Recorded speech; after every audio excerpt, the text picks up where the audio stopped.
Welcome to One Word a Day. I'm Sophie, your pilot into the universe of Chinese. Let's continue exploring jiǎn gap related characters. And this time we have clothing attached to it. So gappy clothing? Well, what? Ancient times people wear gappy clothing.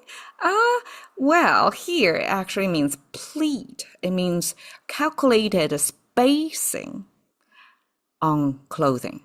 So clothing symbol, you can see both traditional and simplified Chinese got this clothing further simplified from the original form, which was made of the front neckline, because ancient times the neckline most often came from this wrapping, because it's one big flat piece of fabric wrap from behind and then to here. So I guess observe Japanese or Korean costumes. You can see lots of these wrapping in the front.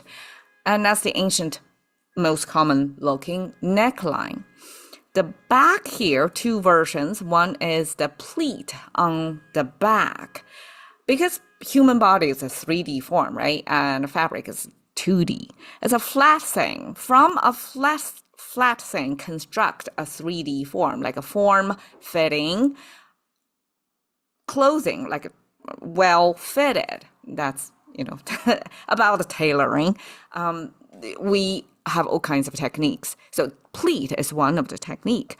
Another one is dart making. So in the back, you dart it so that you kind of piece two piece of otherwise a flat fabric and you dart it in a certain way so that it becomes a 3D form. And this is one of the versions is it's the darts in the back. And the second version, well, by the way, I don't really buy it that much because our back in relative to our front is flatter, right? Like our chest case, in the back it seems like a flatter than the front is more form, 3D. So I'm not sure why we have that on the back. So the whole thing describes the front and the back neckline. A second version is the cone shape Chinaman's hat that make you both the accessory, the hat, and the clothing. So both apparel and accessory together in one frame. So two versions, but in the end, nowadays when we refer to clothing, it's mostly like we don't think about your accessories. Detachable thing is what you put your body, your limbs, your body trunks through. So that's the clothing we talk about. And again, jiǎn on the right side is this moonlight. And interesting, the traditional Chinese preserve the moon here. So apparently we have possibility of both put the sun or the moon in between the door frame. And this moonlight beaming through two-panel door frame, that gives it a sense of a gap. It's observable gap, make it more like clear in the moonlight than otherwise in the daytime when you just look at the gap in between the two door frames. It's not as pronounced. So this gap plus clothing, the gaps in between clothing, and that's pleating. So pleat was clothing construction technique that create more space and volume by folding fabric. So otherwise fabric is like this, right? When we sew one piece on top of another, it's like, okay, it's still flat. But when you pleat it, you kind of, I don't even know, like you fold it so that in between the two, I'm thinking of getting a,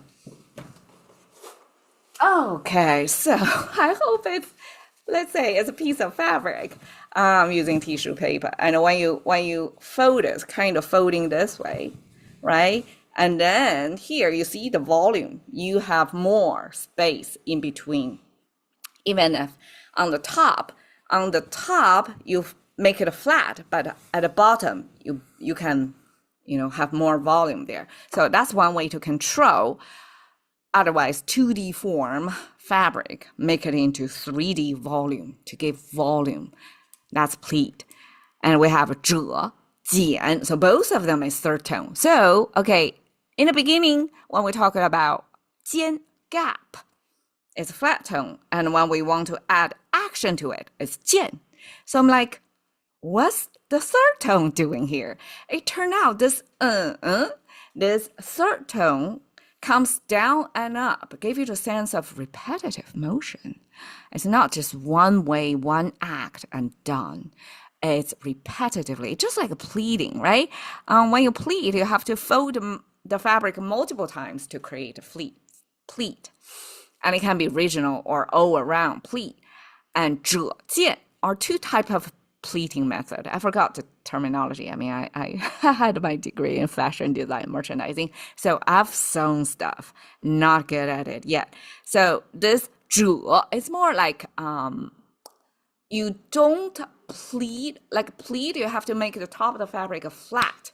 So you reduced the volume, you control the volume on the top of it, you sew it down together. Versus 折, you create a bundle of, you kind of wrinkle up the whole otherwise flat fabric, and then you kind of bunch it up together to create a volume from the top all the way to the bottom. So 折 and 剪, 折 is more wrinkly. It's heavily danced pleats, versus pleat is more what do you call it? You flatten it out, more controlled pleating. Okay, 打剪 simply is the action of pleating. So when we say 剪 as a pleat, the result of pleating, 打剪 is the action of pleating. And interestingly here, 打 is a third tone that gives you the sense of it's repetitive work. It's not just one act, motion.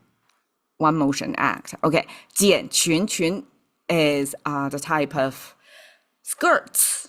Can be long skirts, short skirts, or 长裙, 短裙, right? Different. That's the hem length. But the 剪裙 talks about pleated skirts that looks like that. And this is 剪, this gaps in between. So this is about space control that apply to clothing technology. And I think it's a pretty well mapped to meaning, to the shape, to our real life application. Thank you for your time. See you another day.